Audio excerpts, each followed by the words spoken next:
Bien, hermanos, ¿cómo están? Gloria al Señor. Les voy a invitar a que por favor abran sus Biblias en el Evangelio de Mateo, capítulo 13, y vamos a leer entre los versículos 47 y 50. Es una parábola muy pequeña, pero tiene gran importancia para lo que queremos ver. Mateo 13, 47 al 50. Dice así: el reino de los cielos también es semejante a una red barredera que se echó en el mar y recogió peces de toda clase. Y cuando se llenó, la sacaron a la playa y se sentaron y recogieron los peces buenos en canastas, pero echaron fuera los malos. Así será el fin del mundo. Los ángeles saldrán y sacarán a los malos de entre los justos y los arrojarán en el horno de fuego. Allí será el llanto y el crujir de dientes. Amén. Vivimos en un tiempo, hermanos, en que hemos sido privilegiados por un renacer de la doctrina reformada. Desde hace ya un par de décadas atrás es que se ha levantado con fuerza este movimiento que busca poner en el centro de la adoración humana a la persona de Dios y que busca como canal para el conocimiento de Dios la revelación que Él mismo nos da en su palabra. Este movimiento se ha levantado con fuerza, trayendo claridad a muchas de nuestras vidas y alivianando la carga de lo que el legalismo o de lo que la religiosidad imponía sobre la vida de aquel que pensaba que bajo su mérito y su esfuerzo iba a ser capaz de ganar el cielo. Algo que sin duda es imposible, hermanos, no lo podemos ganar por nosotros mismos. Sin embargo, y a pesar de esta bendición de este tiempo y de lo que significa que la gracia del Señor se nos revele por medio de su palabra, se han levantado incansables acusaciones contra la doctrina reformada.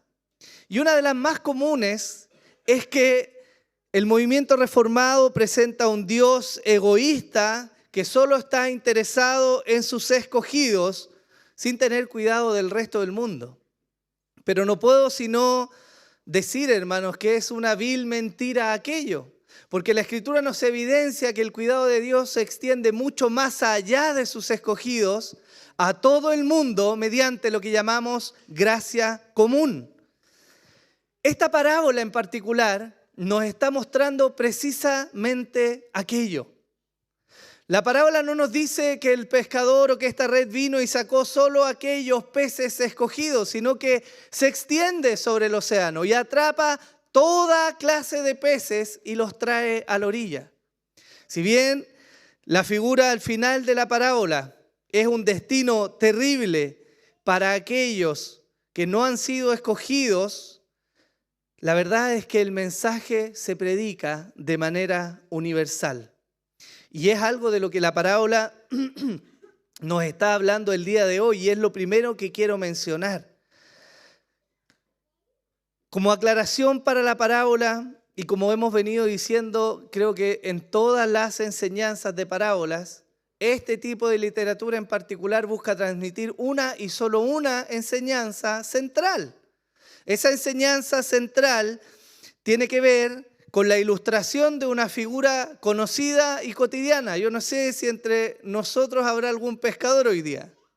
Yo creo que no. Algunos tienen experiencia conociendo pescadores, pero los pescadores saben que cuando se hace este tipo de pesca en particular, en que la red se arrastra, usted no va a atrapar solamente los peces que son de su interés, sino también un montón de otros peces. Y es más, en los lugares donde se pesca también hoy día hay normas que indican un calibre determinado, es decir, un tamaño del pez que se puede sacar. El resto de los peces son echados de vuelta, ¿no? Entonces, cuando Jesús habla esta parábola, era claro para los oyentes suyos que por lo demás tenían esta tradición de ser pescadores, Pedro entre ellos, por ejemplo, ellos sabían a lo que Jesús se estaba refiriendo. Y entendían claramente que el mensaje de esta parábola es que al final de los tiempos, al fin de esta era maligna en la cual vivimos, va a haber una separación. Y los justos van a ser tomados al reino, mientras que los injustos van a ser condenados para siempre. Eso es lo que Jesús está diciendo. El énfasis de la parábola, el tenor grave de la parábola está puesto precisamente ahí. Pero hay algo que nos está diciendo también. Y es que esta red que parte diciendo la parábola, así es semejante el reino de los cielos, va a atrapar todo tipo de peces. Esto, en términos doctrinales, se llama el llamamiento universal. Y me gustaría ir un poco atrás en la historia, no tan lejos, para que pudiéramos entender por qué partí diciéndoles que es una falsa acusación contra el calvinismo y contra la doctrina reformada el hecho de pensar que vemos a un Dios que solo se preocupa de los escogidos. El llamamiento universal, hermanos, es una doctrina evangélica, ortodoxa, reformada, que tuvo su articulación más clara en el Sínodo de Dort. Esto estamos hablando alrededor del 1618 y 19. ¿Qué pasó en esa época? Esa época fue testigo del levantamiento de un hombre y de sus seguidores que se levantaron con una especie de contrarreforma de la reforma que ya había ocurrido en el 1500 y fracción. Este hombre fue Jacobo Arminio y los seguidores de él se levantaron postulando un documento que se llamaba Remonstrancia, que en el holandés significa protesta. Esto ocurrió en los Países Bajos. ¿Qué postulaban ellos? Ellos negaban lo que nosotros conocemos hoy día como el TULIP, que es acrónimo que simplifica de alguna manera la enseñanza reformada, y ellos postulaban que la elección de Dios no era sino condicional, es decir, basado en el conocimiento previo de que Dios sabía quiénes iban a decir que sí, entonces a eso Dios salvaba, era condicional. Eso postulaban ellos. Ellos negaban la depravación total en el sentido calvinista. Ellos decían que el hombre no estaba totalmente corrupto y que por lo tanto sí existía una tendencia natural a buscar a Dios.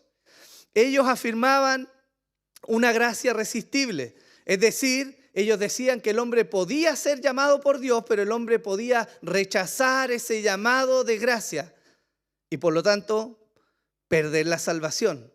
Y ellos afirmaban una expiación universal. Ellos decían que Jesús murió por todos los seres humanos, pero no todos los seres humanos toman esa salvación.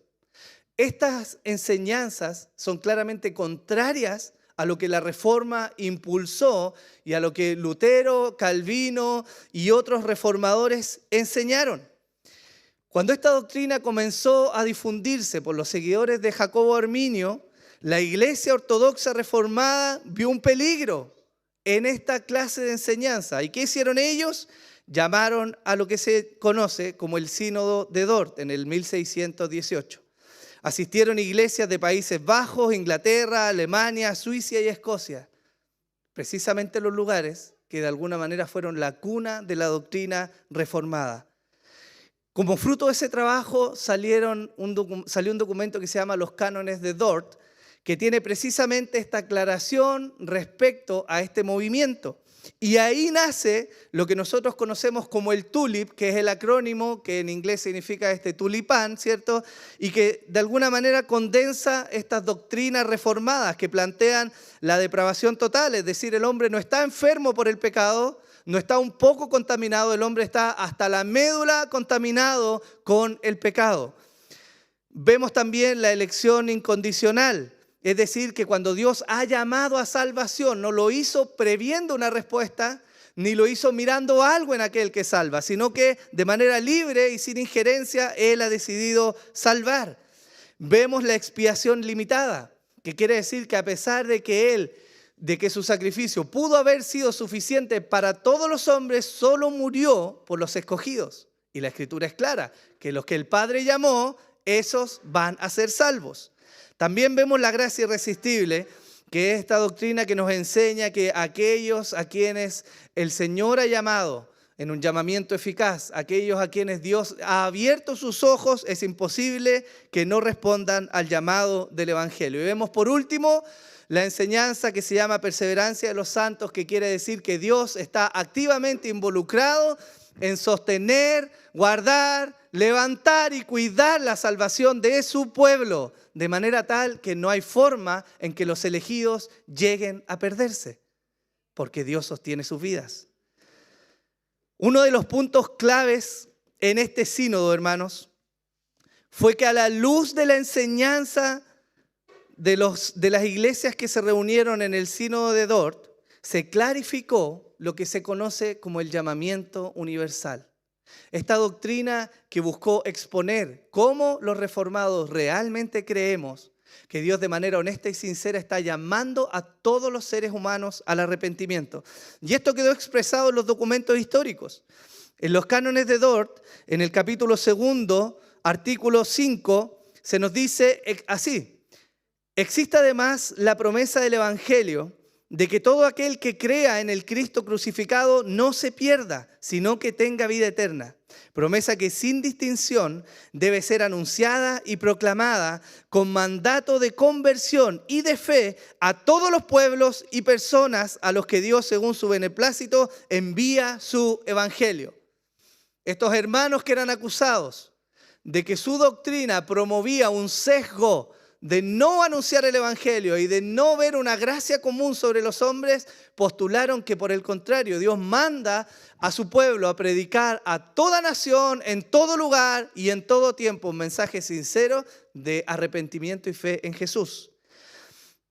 La historia nos evidencia cómo la doctrina reformada siguió abrazando esta enseñanza. Y en la generación del documento que es la Confesión de Fe de Westminster, que nació en el 1646, en el capítulo 10, en el artículo 4, ellos escribieron lo siguiente: los otros no elegidos, aunque sean llamados por el ministerio de la palabra, y tengan algunas operaciones comunes del Espíritu, sin embargo nunca vienen verdaderamente a Cristo y por lo tanto no pueden ser salvos.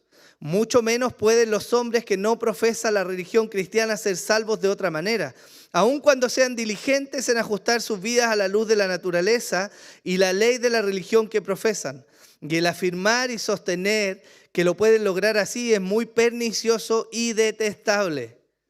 Ellos reconocieron que los hombres son llamados externamente y de manera universal por el Evangelio, que es este mandato de ir y predicar en todo lugar.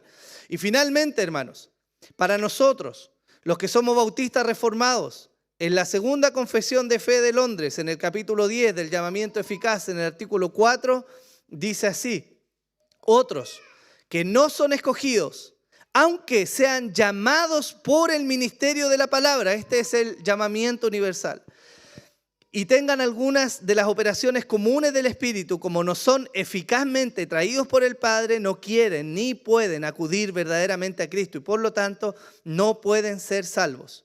Mucho menos pueden ser salvos los que no reciben la religión cristiana, por muy diligentes que sean en conformar sus vidas a la luz de la naturaleza y a la ley de la religión que profesan. Como vemos, hermanos, la fe reformada ha sostenido a lo largo de su historia que hay un llamamiento universal, extendido, una invitación sincera a todos los hombres, en todo lugar y en todo tiempo, a arrepentirse de sus pecados y venir a Cristo. ¿Respalda la Biblia algo así? Por supuesto que sí. Jesús mismo nos lo enseña en Marcos 1:14, cuando dice: después de que Juan había sido encarcelado, vino Jesús a Galilea proclamando el Evangelio de Dios y diciendo: el tiempo se ha cumplido y el reino de Dios se ha acercado. Arrepentíos y creed en el Evangelio. ¿A quién le predicó Jesús? Él no tomó solo a los escogidos. Ese mensaje fue predicado de manera abierta en su tiempo, en todo lugar y a toda persona. Los apóstoles fueron encomendados de la misma manera. Mateo 28, del 18 al 20. Y acercándose Jesús les habló diciendo: toda autoridad me ha sido dada en el cielo y en la tierra. Id pues y haced discípulos de todas las naciones, bautizándolos en el nombre del Padre, y del Hijo y del Espíritu Santo, enseñándoles a guardar todo lo que os he mandado. Y he aquí, yo estoy con vosotros todos los días hasta el fin del mundo. ¿Dónde tenían que ir a anunciar estos discípulos? ¿Dónde? En todo el mundo y en todo lugar. Y quizás entramos o empezamos a entrar en conflicto con la soberanía de Dios y el mandato de predicar, ¿no? Pero la Escritura misma nos evidencia en Mateo 22:14, porque muchos son llamados, pero pocos son escogidos. Y esto es precisamente, hermanos, lo que la parábola de la red nos está mostrando. El reino de los cielos se ha manifestado, su anuncio se ha proclamado desde la venida de Cristo, y al llamado de Dios se han congregado distintos tipos de peces y han coexistido por largos años. Aún así, y a pesar de esta congregación múltiple, no todos han de ser salvos. Esta parábola es similar a la del trigo y la cizaña, porque nos habla de la coexistencia de justos e injustos hasta la época del fin del tiempo, donde el Señor, no nosotros, va a venir y va a separar a los buenos de los malos. Pero hay algo más que yo quiero decirles, hermanos, porque esta parábola no solo nos evidencia este llamado universal, sino que nos deja ver de alguna manera algo más profundo que nos habla del carácter amoroso y tierno de Dios. Y eso es algo que los teólogos han llamado la libre oferta del Evangelio. ¿Qué es la libre oferta del Evangelio? Es una doctrina ortodoxa, reformada, que amplía el llamamiento universal, que es externo por la palabra, y nos ayuda a mirar el carácter amoroso de Dios. ¿Por qué? ¿Qué es lo que dice la libre oferta del Evangelio? Nos dice que el llamamiento de Dios, este llamado a arrepentirse y a tener fe, es genuino y sincero. ¿Por qué? Porque la oposición plantea que el llamado de Dios no es ni libre ni sincero. La gente dice, Dios no está interesado en que la gente venga a Él, porque Él tiene algunos escogidos. Pero esa es una acusación falsa. Y la doctrina de la libre oferta del Evangelio nos está hablando del carácter de Dios. Él desea una respuesta positiva de los hombres a quienes llama a arrepentirse. Y yo lo veo y ustedes están con signo de interrogación. ¿Acaso, hermano, estoy predicando contra la elección incondicional o contra la soberanía de Dios? Hay un hermano que amo mucho que debe estar diciendo, ahora sí lo tengo, se pisó la cola. Pero no, hermanos, no es así. Paciencia. Para comprender esto debemos conocer un aspecto importante de la voluntad del Señor. Esto es teología propia. Y la teología reformada reconoce dos aspectos de la voluntad de Dios. Reconoce por un lado la voluntad decretiva o voluntad secreta que se le llama y la voluntad preceptiva de Dios. La voluntad decretiva de Dios es por definición secreta. Le pertenece a Él. Está en sus misterios y solo Él la conoce hasta que se cumple en el tiempo y para nosotros es revelada en lo que vimos que ocurrió hacia atrás. Sin embargo, hay una voluntad preceptiva de Dios. Si la voluntad decretiva no puede ser quebrada, nadie puede invalidar aquello que Dios quiere hacer. La voluntad preceptiva sí puede ser quebrantada por el hombre. Y esa voluntad preceptiva está expuesta en las cosas que claramente Dios nos ha revelado. Deuteronomio 29:29, esta condensación de la ley a este pueblo que está a punto de entrar en la tierra prometida, el Señor les declara por boca de Moisés, las cosas secretas pertenecen ¿a quién? Al Señor nuestro Dios. Hay cosas que son de su dominio, hermanos. Hay cosas que están escondidas, que son misterios para el ser humano, que solo Dios conoce. Más, las cosas reveladas, ¿a quién le pertenecen? nos pertenecen a nosotros y a nuestros hijos para siempre, a fin de que guardemos todas las palabras de esta ley. Hay cosas que pertenecen a Dios, hay cosas que pertenecen a los hombres. Miren, por ejemplo, el siguiente texto. Job, capítulo 23, versículos 13 al 16. Pero Él es único.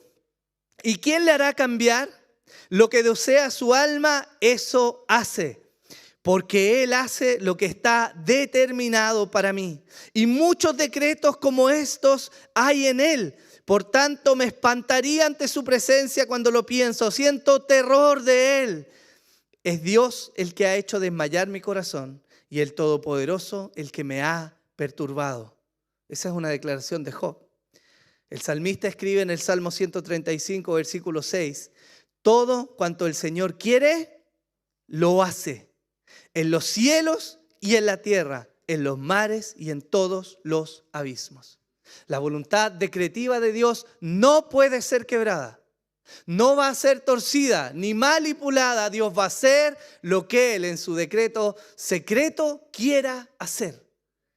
En ese decreto está la salvación de los escogidos. Ni usted ni yo sabemos quiénes son escogidos. Solo Dios sabe. Y ese llamamiento se va a cumplir. Pero hay una voluntad preceptiva, revelada. Y esa sí puede ser quebrantada. Oseas 6, versículos 6 al 7 dice: porque más me deleito en la lealtad que en el sacrificio, y más en el conocimiento de Dios que en los holocaustos. Pero ellos, como Adán, han transgredido el pacto. Allí me han traicionado. Hermanos, ¿acaso estamos diciendo que Adán quebrantó la ordenanza del Señor? Sí, pues, hermanos. Adán quebrantó la ordenanza del Señor. Génesis 2, versículos 16 y 17 dice: y ordenó Dios al hombre, diciendo: de todo árbol del huerto podrás comer, pero del árbol del conocimiento del bien y del mal no comerás, porque el día que de él comas, ciertamente morirás. ¿Qué hizo Dios? Le entregó un mandato, se lo reveló, fue claro: no comas de este árbol. ¿Y qué hizo Adán? Comió, pues, hermano. Comió de ese árbol. El pecado, el número de los escogidos, el día del retorno de Cristo, los nombres de los escogidos, misterios como la composición del alma del hombre. Todo esto forma parte de la voluntad decretiva o secreta de Dios. Nosotros no tenemos acceso a esa información. No hasta que veamos los hechos cumplirse y miremos atrás y digamos: así quiso el Señor. O hasta que estemos en gloria con Él y sean develados algunos misterios. Sin embargo, hay cosas que sí sabemos. Leyes morales. Cuando uno se pregunta: Señor, ¿cuál es tu voluntad para mi vida? ¿Cierto? A veces confundimos esta voluntad decretiva, los secretos de Dios que no nos han sido revelados, pero hay cosas que son claramente establecidas, porque la voluntad de Dios es vuestra santificación. Eso es parte del plan de Dios para nosotros, revelado, porque Él quiere que seamos formados a la imagen de Cristo. Eso es parte de lo que Dios ha revelado para nosotros. Leyes ceremoniales, leyes civiles, predicación del Evangelio a toda criatura. Todo esto y otras cosas son partes de la voluntad preceptiva de Dios, lo que Él ha dado a conocer al hombre. Y eso lo podemos ver con claridad. ¿Por qué yo les estoy hablando todo esto que tiene un trasfondo teológico mucho más denso y se han escrito muchos tratados de esto? Es porque la parábola que estamos viendo, hermanos, nos ayuda a mirar el carácter de Dios, qué hay en Él. ¿Sí? Juan 6:37 dice: todo lo que el Padre me da vendrá a mí, y al que a mí viene, de ningún modo lo echaré fuera. Hermanos, ¿hay alguien que sinceramente haya ido a Cristo, que honestamente le haya buscado y que Cristo haya rechazado? No hay ninguno. Hay una libre oferta del Evangelio. Ese llamado del Señor, cuando Él llama a los pecadores y les dice: vengan a mí para hallar salvación, es sincero, es honesto y es gratuito. Aún así, no todos van a ser salvos. R.C. Sproul escribe respecto a la voluntad de Dios: las cosas secretas pertenecen a Dios, no a nosotros. Esas cosas secretas no son asunto nuestro, porque no son nuestra propiedad, son de Dios. Sin embargo, Dios ha tomado algunos de los planes secretos, la voluntad de Dios, de su mente, y les ha quitado el secreto. Y esas cosas sí nos pertenecen. Dios ha quitado el velo. Eso es lo que llamamos revelación. Una revelación es mostrar lo que alguna vez estuvo escondido. Y en la Biblia nos evidencia de que hubieron cosas que estuvieron veladas por largo tiempo hacia atrás, pero nos han venido a ser mostradas y reveladas en este tiempo. De manera particular, la persona del Mesías. Por años se esperó la promesa de un Salvador. Y por años en el Antiguo Pacto la gente fue salva con fe en el Mesías que iba a venir, pero no conocían cómo iba a ser, no conocían su nombre, ni conocían lo que él iba a hacer. Pero cuando llegó el tiempo y se manifestó este Salvador, le conocieron y supieron que su nombre era Jesús, y habitó entre los hombres, comió con ellos, compartió con ellos, hizo milagros y les mostró: yo soy el Mesías. En aquel momento fue develado el misterio. Nosotros miramos atrás y sabemos el tiempo en el que Dios quiso revelar aquello que antes estaba oculto, y sabemos quién es aquel Mesías que ha venido a salvar. Quiero poner una advertencia en sus mentes, hermanos. Nuestra mente es limitada y tiende a ser pragmática.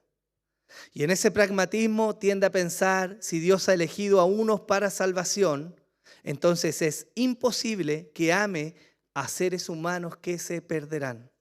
Sin embargo, hermanos, un pensamiento como esto es un error y es una ofensa tratar de simplificar a Dios, quien es mucho más complejo de lo que nosotros podemos llegar a comprender, en un pensamiento tan pragmático como el que tenemos nosotros. Esto en la historia ha tenido que ser aclarado, y tanto el Sínodo de Dort como la Confesión de Fe de Westminster, como la Confesión Bautista de Fe y otros credos y confesiones han exaltado la naturaleza de lo que Dios ha mostrado, porque se han levantado movimientos que rayan en la herejía, algunos de ellos herejes, contrariando la verdad de Dios. Uno de esos movimientos ha sido a lo largo de la historia el hipercalvinismo. Quizá usted lo ha escuchado. El hipercalvinismo se levantó como un movimiento que pregonó y profesó diciendo: si Dios va a salvar solo a los escogidos, entonces no hemos de hacer nada, porque Dios evidentemente va a salvar. Entonces la iglesia no tiene que predicar, no tiene que llamar al arrepentimiento, no tiene que anunciar, porque Dios lo va a hacer igual. Y es una mala comprensión y extremista de lo que Dios nos muestra en su palabra. Porque a pesar de que nos dice de que Él solo ha de salvar a los escogidos y que solo Él nos conoce, también nos dice: anda y predica el evangelio, ¿o no? Y la parábola nos muestra que esa red que se retrae con distintos tipos de peces es finalmente el fruto de esta predicación constante y universal y amplia del evangelio. Es una muestra de eso. El peligro en ser pragmático para nosotros es que pasamos por alto el carácter tierno y amoroso de Dios, hermanos. Porque Él sí ama a la humanidad. Y Él sí está ocupado en bendecir a la humanidad. A pesar de que no toda la humanidad busca al Señor. La gracia común, hermanos, es una gran muestra de esto. ¿Por qué Dios no sostiene solamente a sus escogidos? ¿Por qué Dios da tecnología, medicina? ¿Por qué Dios le ha dado al hombre capacidad de crear, de innovar, investigar, buscar? Porque hay algo de bondad en un mundo tan quebrado como el nuestro. Porque hay gracia común. Porque Dios retiene toda su ira preparada para el día del juicio. Y anuncia a todo hombre en todo tiempo que aún hay esperanza de arrepentimiento. El carácter de Dios nos muestra que Él verdaderamente ofrece este llamado de salvación, hermanos.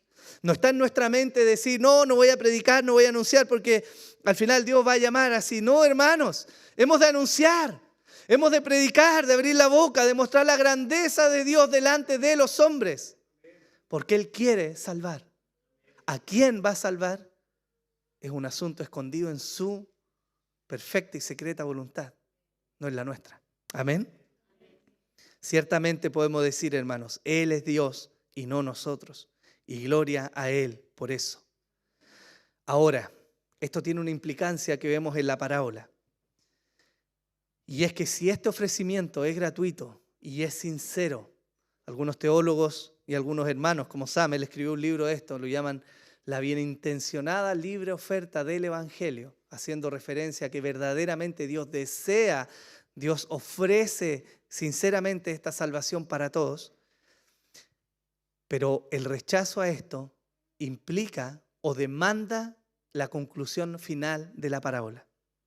Versículo 48 dice, y cuando se llenó y la sacaron a la playa y se sentaron y recogieron los peces buenos en canastas, pero echaron fuera los malos. Así será el fin del mundo. Los ángeles saldrán y sacarán a los malos de entre los justos y los arrojarán en el horno de fuego, y allí será el llanto y el crujir de dientes.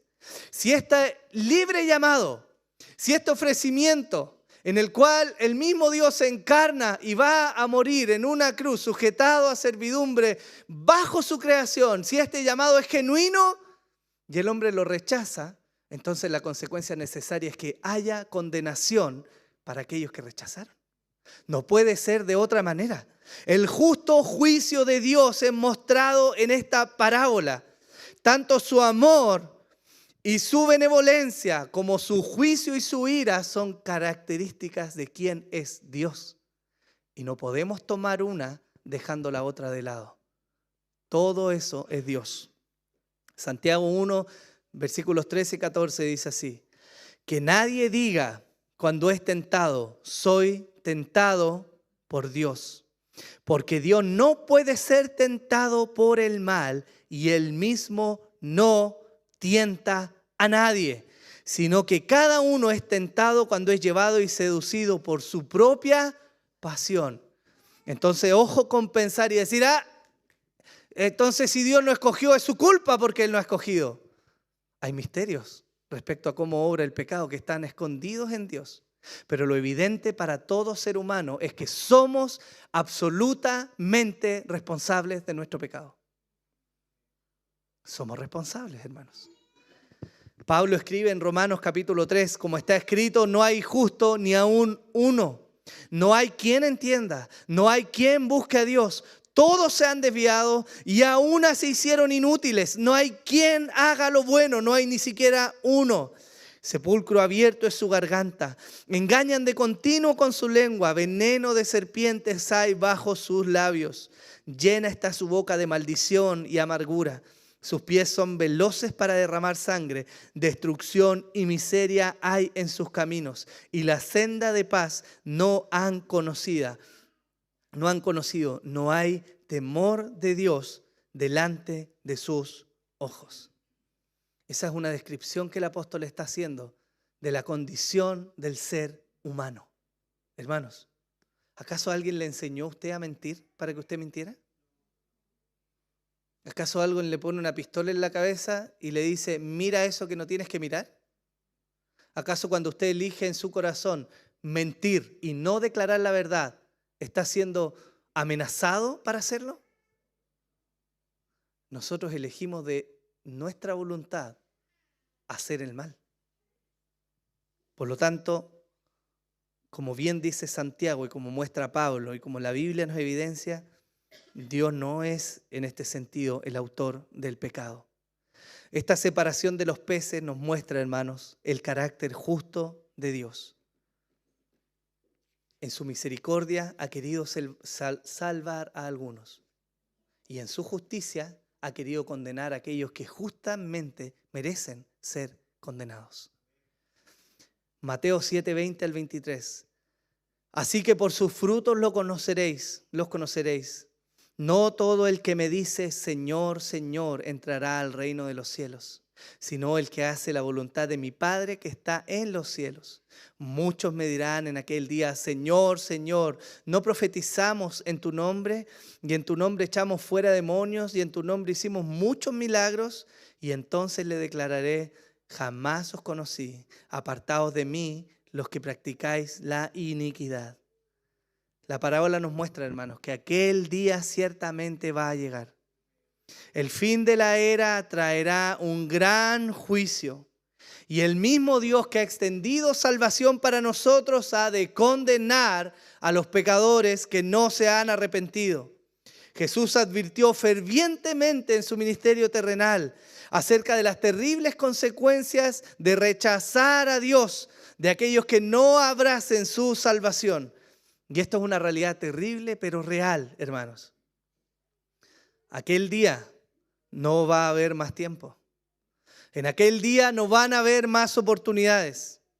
En aquel día no van a existir las excusas. En aquel día no habrá más perdón.